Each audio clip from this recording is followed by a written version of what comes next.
नमस्कार, स्वागत है आपका मेरे साथ यानी रेशमा कौर के साथ और आप देख रहे हैं करंट न्यूज़। करीब 35 साल के बाद से ही आखिरकार एक राजा को इंसाफ मिल गया।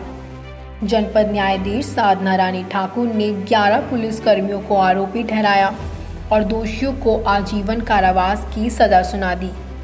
35 सालों के दौरान फैसला सुनने में 1700 तारीखें पड़ी, 20 जज बदले तो 30 वकील भी बदले और आखिरकार देर से ही सही इंसाफ हम सबके सामने है।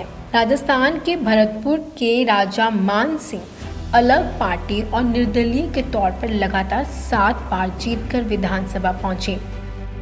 वो सेना में सेकंड लेफ्टिनेंट के पद पर भी रहे। 1985 में वे 8वीं बार चुनाव लड़ रहे थे, लेकिन 21 फरवरी 1985 को राजा मान सिंह की पुलिस फायरिंग में मौत हो गई। राजा मान सिंह की हत्या के बाद जब राजस्थान में बवाल मचा तो कांग्रेस के तत्कालीन मुख्यमंत्री शिवचरण माथुर को अपने पद से इस्तीफा देना पड़ गया था। राजा मान सिंह को सत्ता से टकराने की सजा मिली थी। दरअसल 20 फरवरी 1985 की सुबह राजा मान सिंह अपने विधानसभा क्षेत्र के एक स्कूल में पहुंचे, जहां राजस्थान के तत्कालीन मुख्यमंत्री शिवचरण माथुर का हेलीकॉप्टर खड़ा था, जिसे राजनीतिक अनबन के चलते राजा मान सिंह ने अपनी जौगा जीप से टक्कर मार दी।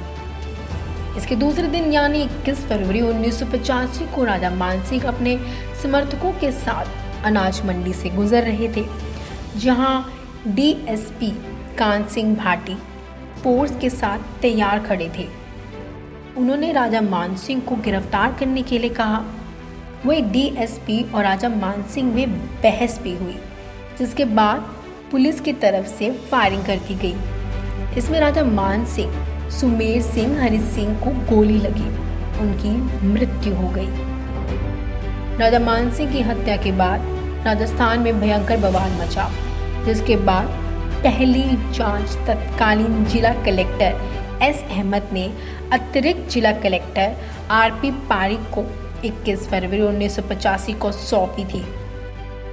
न्यायिक जांच भी बिठाई गई और उसी साल इस मामले को सीबीआई को भी सौंप दिया गया, जिसके बाद मान सिंह की बेटी ने इस केस को राजस्थान से बाहर ले जाने की अपील करी और मामला मथुरा पहुंचा। हत्याकांड को लेकर मथुरा कोर्ट में सुनवाई शुरू हुई।